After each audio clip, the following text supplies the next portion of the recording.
오늘은 미국 경제와 관련된 중요한 소식과 함께 이러한 변화가 한국 경제에 미치는 영향에 대해 이야기해보겠습니다. 연방준비제도의 제롬 파월 의장이 이번 주에 있을 잭슨 홀 심포지엄에서 연설을 할 예정입니다. 이번 연설은 미국 경제뿐만 아니라 한국 경제에도 큰 영향을 미칠 수 있어 주목됩니다. 먼저 미국의 상황을 살펴보면 파월 의장은 경제 성장 둔화 또는 경기 침체로 이어질 수 있음을 인정하면서도 물가 안정이 최우선 과제임을 강조하고 있습니다.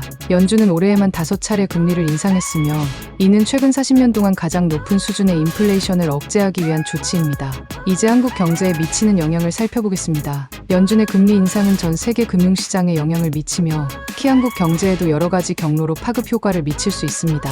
환율 변동으로 미국이 금리를 인상하면 달러 가치가 상승하게 되며 이는 원화 약세로 이어질 수 있습니다. 원화 약세는 한국의 수출 경쟁력을 높여주지만 동시에 수입 물가를 상승시켜 인플레이션 압력을 가중시킬 수 있습니다. 특히 에너지와 원자재 수입에 크게 의존하는 한국 경제는 이러한 상황에서 물가 안정에 어려움을 겪을 수 있습니다. 자본 유출 미국의 금리 인상은 글로벌 자본의 이동에도 영향을 미칩니다. 미국 금리가 상승하면 상대적으로 안전한 미국 자산으로의 자본 이동이 증가할 수 있으며 이는 한국과 같은 신흥시장에서 자본 유출을 초래할 수 있습니다.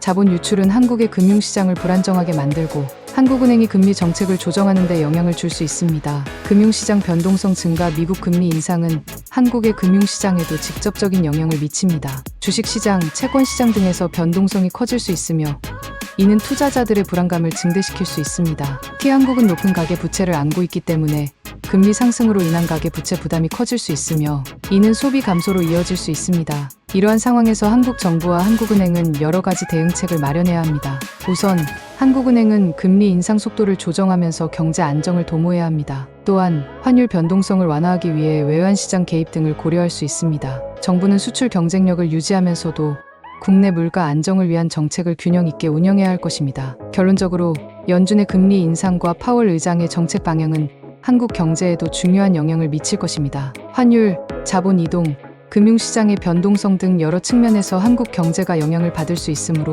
이에 대한 대비가 필요합니다. 이 영상이 유익하셨다면 좋아요와 구독 부탁드립니다. 지금까지 경제본양이었습니다.